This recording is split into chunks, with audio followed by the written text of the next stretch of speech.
眼前这家博物馆里收藏着明代荒唐王爷的华丽王冠，整座的汉代画像石墓，体长15米的恐龙骨架化石，以及历朝历代的精美佛像。这家藏品丰富的博物馆便是位于山东省济南市的山东博物馆，馆外悬挂着山东博物馆这5个大金字儿，这些都来源于郭沫若的书法集字。不过博物这2个字写出来酷似情妇，这都变成一个梗了。我每次打车来这儿，都有出租车司机给我科普这个梗。这是我在参观之前所见到的第一段历史。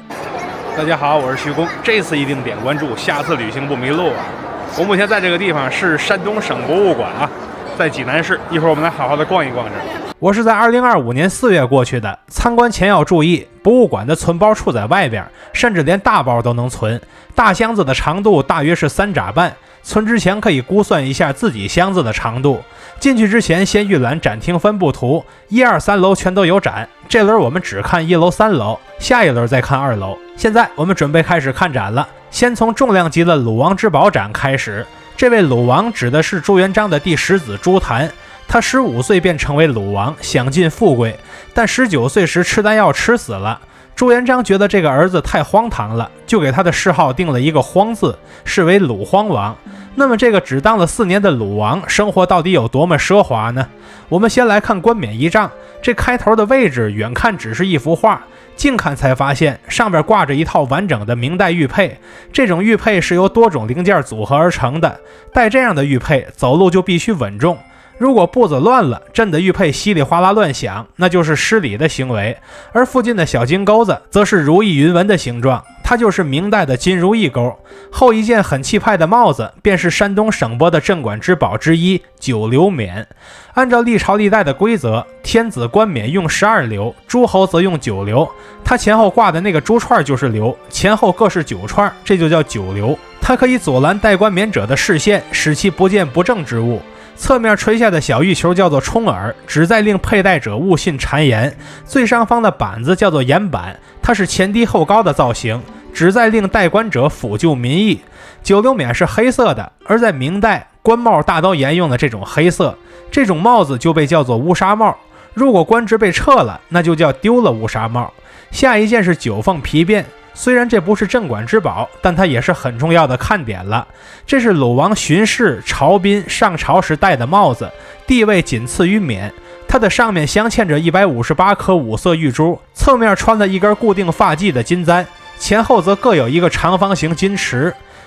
我空活了38岁，戴过几十顶帽子，怎么得有他这一顶？后一件是明代的青玉带扣，这和现在的皮带扣也很相似，就是把腰带从带环中穿过来，再把中间的针鼻从腰带中间穿过去，然后肚子一放松，齐活。而后面的靴帽腰带则全都是用纸做的，推测这都是纯粹的气氛组，不然真让亲王穿纸衣服，那也太丢份了。下面我们进入车马仪仗篇，先从鲁王墓仪仗俑群看起来。这边出土的基本都是木俑，种类包括拿着骨斗的门卫俑，这骨斗是一种钝器，也能打死人的，还有拿着各种乐器的乐俑，以及拿着方天画戟的武士俑，还有动作张力很强的马俑。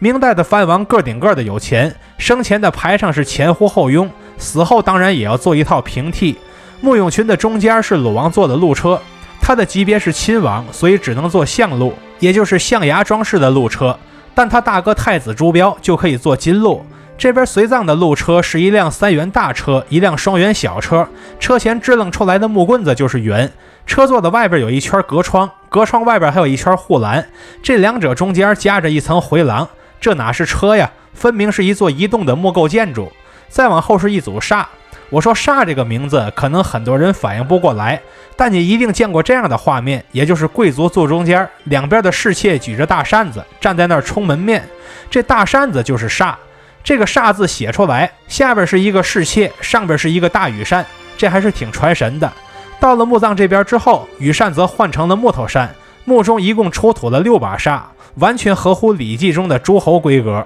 下面我们进入服饰篇，明代的衣服能保存下来，这挺难得的了。鲁王墓出土的衣服基本都是亲王级别的常服，也就是正式装束，其中有一件圆领袍保存得非常完好，这是一件右衽的衣服，胸口位置还有团龙纹，不过已经非常暗淡了。后面是乌纱帽的实例，这属于是一种硬化版的幞头。从唐代开始，那些头巾类的物品所用的材料就越来越支棱。这件明代的帽子则叫做乌纱折上巾，前边矮的那块叫前乌，后边高的叫做后衫，里边靠铁丝给乌纱定型，外侧则涂了一层黑漆。这件乌纱帽就是明初亲王的常服冠。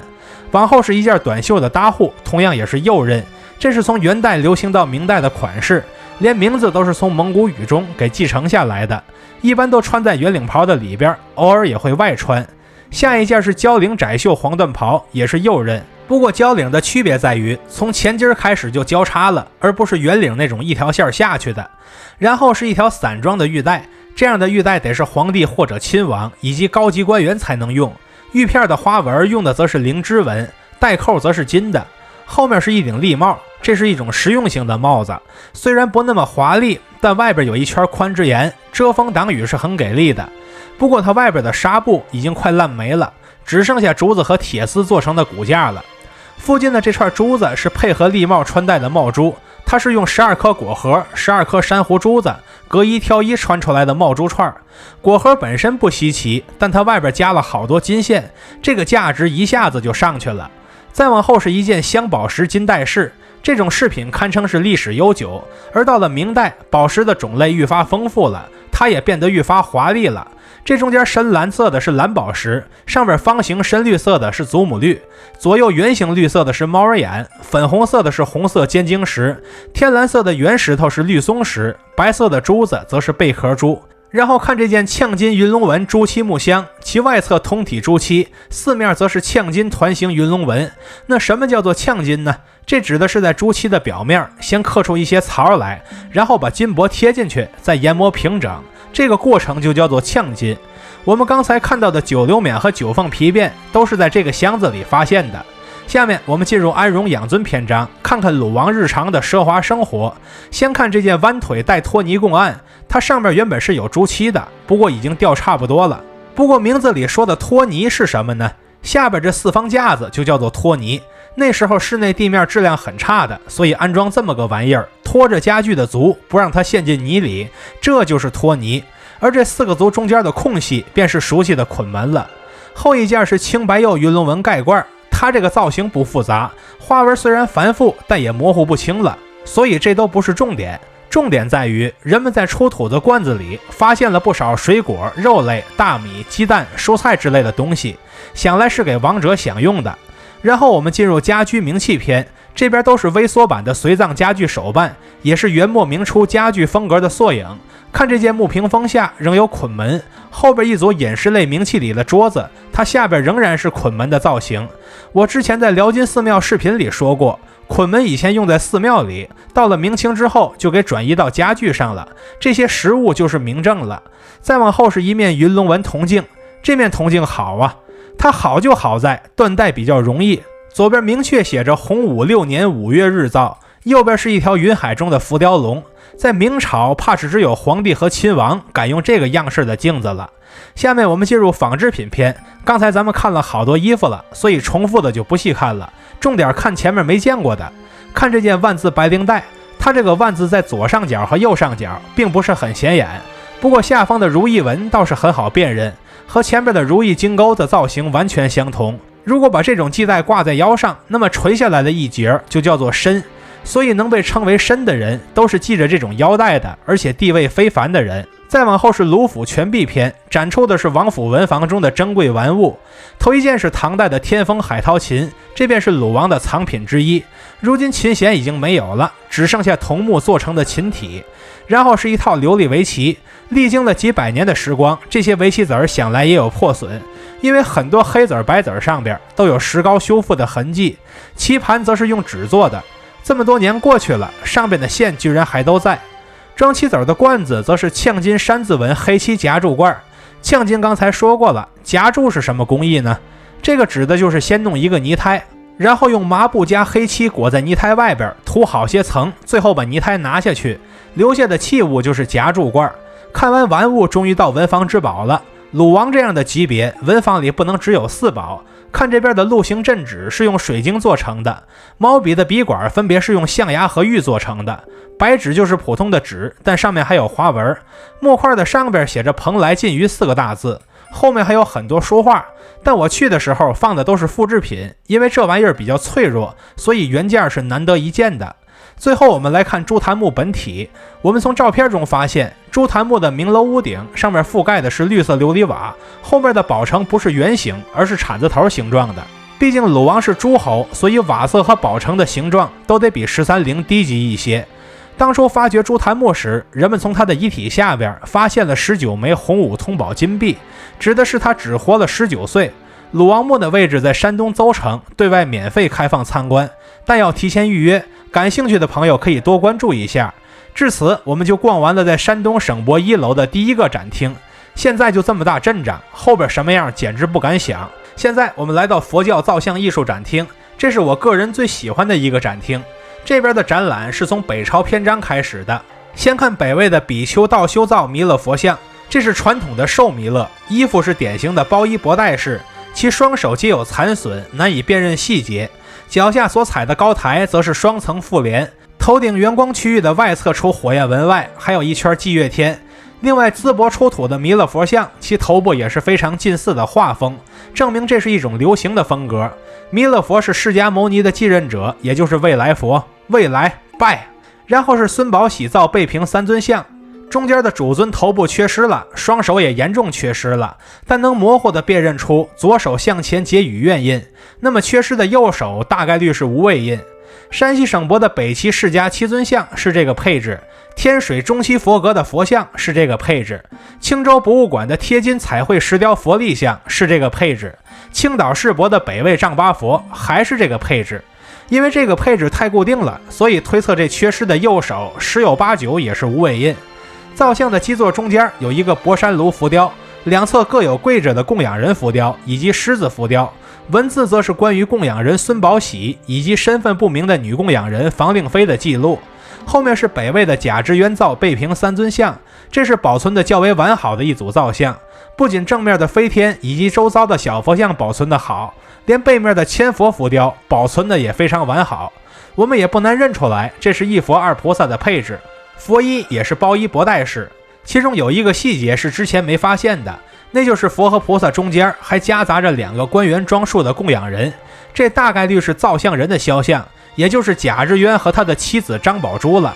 下一组佛像一眼北齐，北齐佛像的特征就是阴柔，看着不像是固体，更像是液态的佛。不过佛本无相，做成这样也未尝不可。除了佛像之外，还有一组北齐的佛头。之前我2019年来这时，不知道佛头是怎么掉的，后来发现很多都是盗贼干的。如果盗不走一尊整佛，就盗取佛头卖钱，从此佛像便身首异处了。下面一组是青州的北朝佛教造像，以菩萨像为主。东魏菩萨造像的特征是很明显能看出来笑容的，北齐的菩萨造像主打的则是一个繁缛华丽，能挂装饰品的位置基本上都挂满了。下面我们进入隋唐宋代篇章，看唐代的这些佛像基本上都是宽肩，部分能看出有胸肌来，可以说是一扫之前的北齐阴柔风，从而变得阳刚起来了。在唐代，弥勒信仰是颇为流行的，这个时候也出现了双腿下垂坐姿的弥勒佛像，这个姿势叫做善家趺坐，附近还有菩萨像。而唐代的菩萨像则已经有了明显的女性化特征了。然后是唐代的隆兴寺铜钟，它上边的唐代原版铭文通通都被凿下去了，另一侧的大元天历2年的铭文则是在元代后刻上的。如果绕到另一侧，还能看到明代加上的铭文，证明这个古钟是当时那座寺院的传家宝。金属材质的钟要比皮质的鼓更容易流传下来。下面我们进入佛塔篇，先看从聊城深县发现的银塔，这是一座12层方形塔，工艺非常精细，仔细看还能发现各层的勾栏，细节可以说是非常到位了。后面展出了著名的马明寺碑，这是一块北魏年间的石碑，在我见过的石碑实物中，这块碑的古老程度绝对是名列前茅，仅次于岱庙里的秦碑了。这上面写的内容记载的是根法师一生的往事，而且书法的风格很独特，所以它兼有历史价值以及书法艺术价值，绝对是非常珍贵。下一件是北宋的舍利石函，舍利一般指高僧火化之后所留下来的遗骨，在佛教徒的眼中，这可是珍贵的宝物，他们会被装进此类的石函中，然后再埋进佛塔的地宫下边，一路存留下去。后面还对佛教的常见手印进行了科普，其中就包括我们刚才提到的无畏印和与愿印。最后是一组金铜造像，一般指的是铜鎏金造像。看这件明代的11面千手观音，11面很好辨认，就是头附近的那些小头，加一起是11个。至于这个千手，说是千手，实际上是48只手，其最下方的那2只手在腿上结禅定印，其余手则各执法器。至此，我们就看完了佛教造像展厅。现在我们进入旅游华侨展厅。自19世纪中期之后，山东天灾人祸频发，很多吃不上饭的人就踏上了闯关东的道路。其中一部分人为了谋生，干脆就直接闯进了俄国，成为了俄国华工中的一员。在20世纪初，赴俄的华工数量迎来了巅峰，有些是正式工，也有些是劳务派遣工。当时在俄国远东地区的中国人里，山东人的比例一度高达 85%。其实这片远东地区原本就是中国的领土，但却被瑷珲条约和北京条约割走了，迄今仍在俄国占据之下。我们能在博物馆现场看到很多老物件，包括中国的老烟袋和老锁头，以及俄国的酒杯和勺子。这些文物都来自东宁博物馆，东宁市的位置恰好就在海参崴的旁边。那么当时的华工都做些什么工作呢？首先力气活是肯定少不了的，除此之外也有很多山东籍的商人来到此处经商。此外其他的各行各业也都能见到山东华工的身影，甚至连杂耍艺人都有。博物馆里还展出了木工工具实物，靠下的那个是墨线盒子，这是我第一次看到墨线盒实物。既然人口基数都烘托到这儿了，那必然是要结社自保的。俄国政府一开始的态度是取缔，后来取缔不动了，干脆就直接摆烂批准了。此外还有很多人赴俄留学，其实到俄国留学的人不多，占留学生比例也不高，但博物馆还是提了一嘴。之后没多久便进入了苏维埃时代。我小时候看钢铁是怎样炼成的，还纳闷红军的队伍里怎么会有中国人，到今天算是破案了。因为当时有不少的华工加入了苏维埃红军的队伍里，甚至还有专门的诗歌来赞颂这些中国战士的英勇。其中有的中国人当了团长，有的还晋升为列宁的卫士，甚至还形成了自己的党支部。在共产国际建立之后，很多中国人，包括后来我党的开国元勋，都到莫斯科新建的共产主义大学里学习来。在纳粹德国入侵苏联时，也有很多中国人在苏联卫国战争中屡立功勋，其中有那么一位季寿山，甚至当上了基洛夫的卫士。基洛夫飞艇都知道吧，这级别想必很高了。在1949年，中国与苏联正式建交，而寓居俄国的华侨则在继续发光发热，从促进中苏关系到促进现在的中俄关系，他们一直都在出力，从过去一直努力到了今天。至此，我们就看完了旅俄华侨展厅。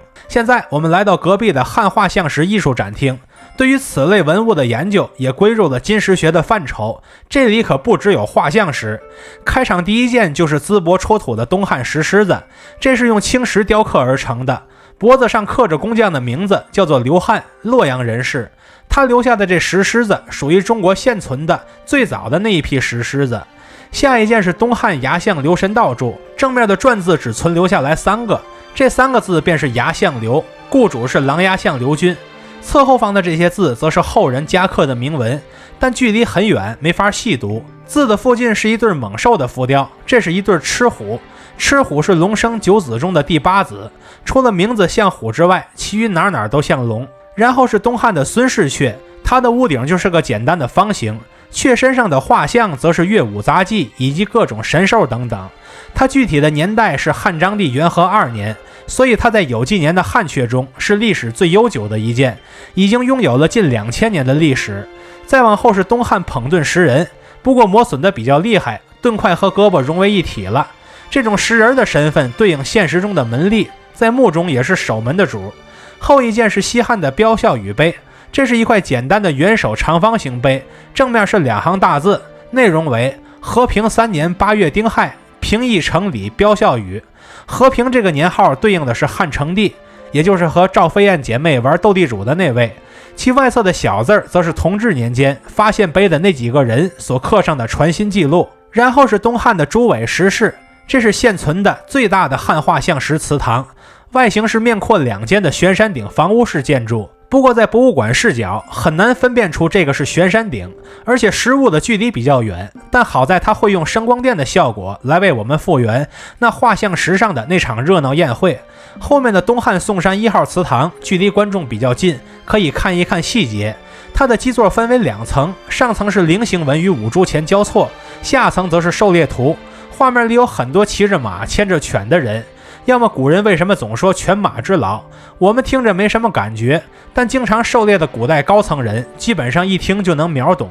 然后我们看东壁，最下边是车马出行图，第2层是庖厨图，左上角挂着好多鸡鸭之类的东西，第3层是乐舞图，接着奏乐接着舞，第4层则是东王公居中端坐。看完东壁看西壁，最下层仍然是车马出行图，第2层是历史故事骊姬杀申生。故事发生在春秋时期的晋国，宠妃骊姬为了让自己的儿子当太子，就害死了现任太子申生，最后自己儿子也被宰了。第3层是周公辅成王，这就不必多说了吧。第4层是西王母端坐中央，与东王公相对。如今大家都知道西王母，却很少有人记得东王公了。其实两者在汉代是经常成对出现的。最后我们看正面，下边这一层是大规模的车骑出行图，上方这一大片复刻的则是墓主的生活，屋里屋外的场景通通都复刻出来了。下一组是嘉祥吴老洼画像石，其西壁是西王母以及车骑狩猎等场面，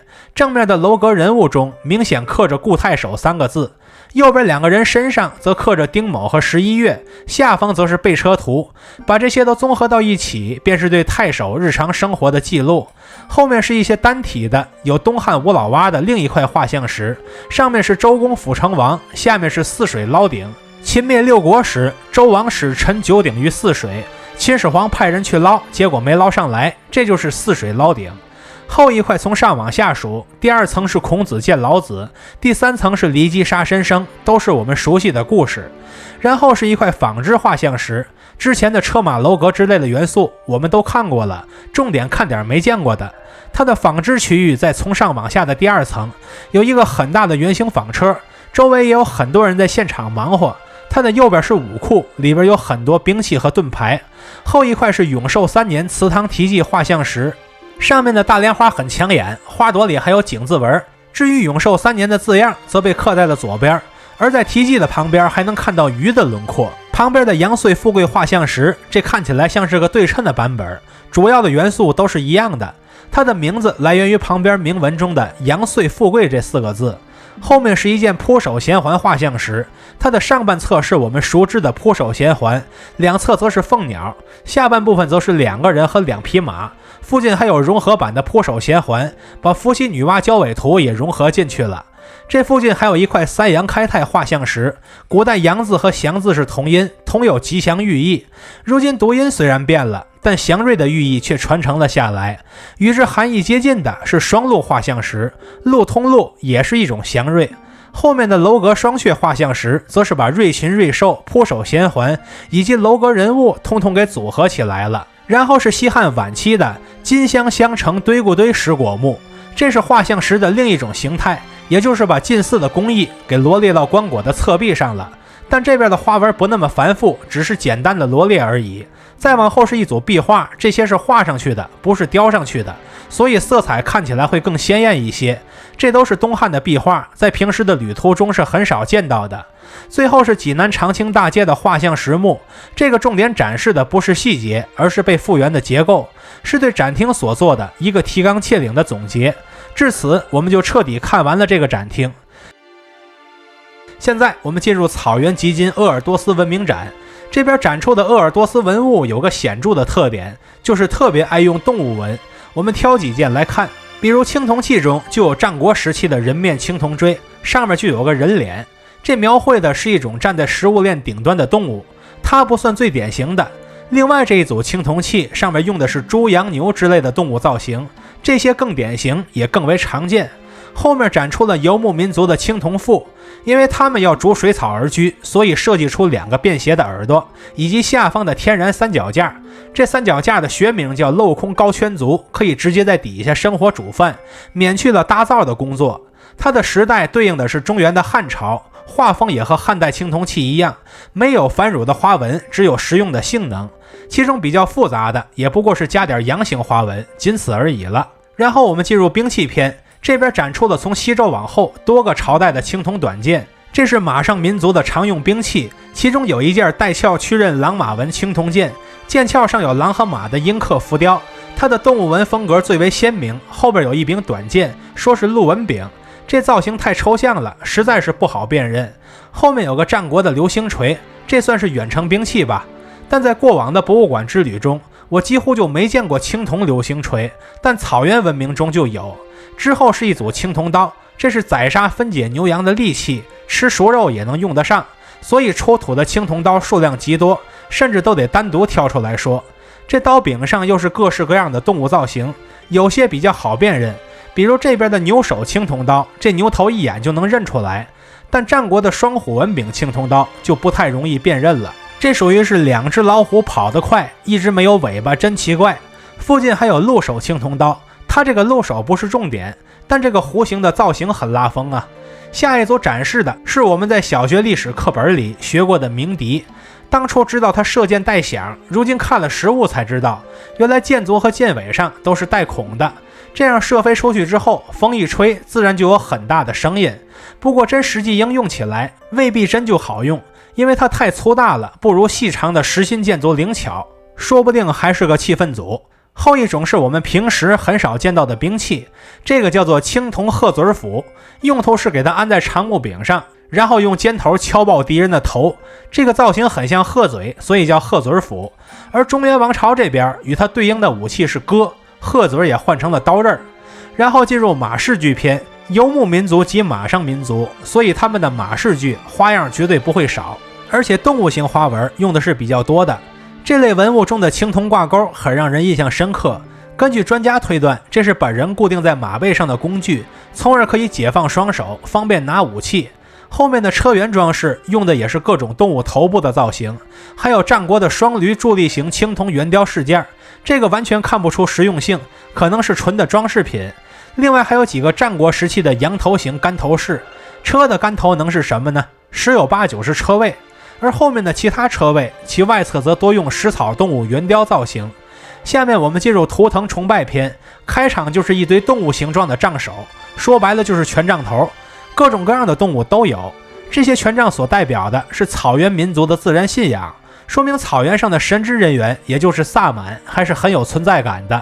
甚至萨满的造型也被做成了饰品，右边带翅膀的小人就是。但中原就不一样了，中原只有一种信仰，那就是谁砍的人头多谁就牛逼，跳大神的靠边站。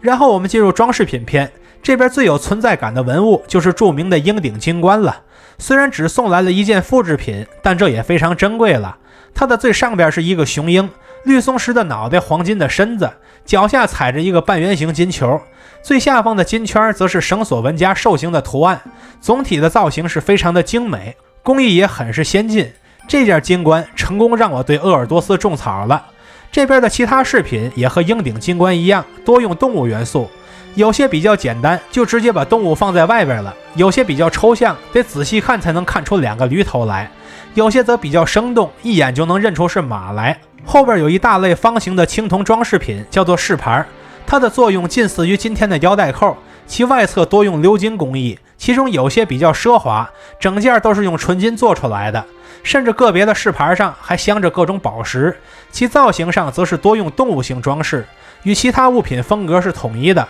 然后是一组青铜垂针形式，它的头部是动物的头，尾部则是针形，推测为结绳解绳的工具。中原王朝也有与之相对应的物品，叫做锡，材质一般是骨或者玉，功能也是解绳结。我们通过青铜针发现，草原当时的青铜铸造工艺已经相当高超了。我们能在现场看到遗留下来的石范，以及基于它铸造出来的青铜斧，这才是之前一切的根基。展览看到的最后，终于提到了齐鲁文化，这边的铜器已经能看出中原王朝的重器风韵了。其实鄂尔多斯文明不仅是草原文明，也是黄河文明，和中原的交流也必不可少。比如最后那件青铜器，就兼有草原民族的生动动物元素，以及中原王朝的繁复花纹元素。至此，我们就逛完了1楼的全部展厅，2楼先不去了，过单独再给2楼出视频。现在我们登上3楼，来到山东龙之穿越白垩纪展厅。展厅内有多层看台，可在不同视角观看展品。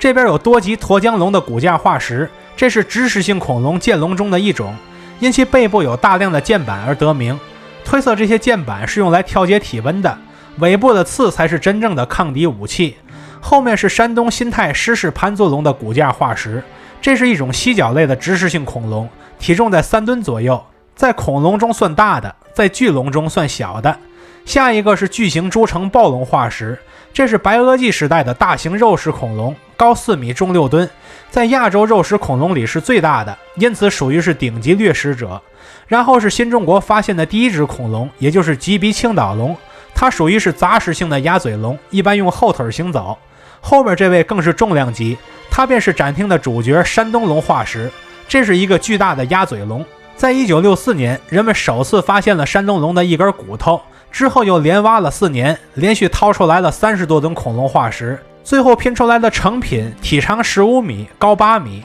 这在鸭嘴龙中绝对是庞然大物，所以它被专家命名为巨型山东龙。如果你登上高处的看台往下看，就更能看出山东龙是多么的巨大，别的恐龙跟它一比都不够看。至于其余的展品，那都是一笔带过了。比如这边还有古老鱼虾的化石、翼龙的化石、少许恐龙蛋的化石，还有恐龙像鸟类演化并存留到今天的化石，但这类的展品数量都不多，就不多赘述了。至此，我们就看完了山东龙展厅，然后进入精彩矿物展厅。这个展厅的光线比较暗，所以我们重点挑一些光线明亮的地方来看。就我们父辈的那一代人，也就是50到60后，特别爱收藏这玩意儿，但我个人对这个无感。不知道年轻一代爱不爱收藏这些。往后面走，我们还能发现整块的电气石，它在工艺品中的名字叫做碧玺，还有几组镶在石头里的绿宝石，位置靠前的是绿柱石，后面的是祖母绿，还有整块的孔雀石矿，这比工艺品绿多了。而绿松石矿的颜色则比孔雀石要浅一些，后面的一堆黄色矿石就是信口雌黄的那个雌黄。此外还能看到自然金矿以及自然银矿，这都是整条的，是比较容易发现的那种。后面还有一大块发晶，它晶体里有颜色不同、形似头发的杂质，所以叫做发晶。之前我就见过发晶做的鼻烟壶，这是很珍贵的。下一个展厅里完全没有灯，因为这边的矿石都是能自己发光的，不开灯就是为了体现它们的特征。不过光线还是太暗了，所以就看不到更多的细节了。然后是珠宝加工前后的对比。其实珠宝这个东西，它不过就是一些颜值高的且易于保存的石头，所以就会有很多人把它加工成工艺品了。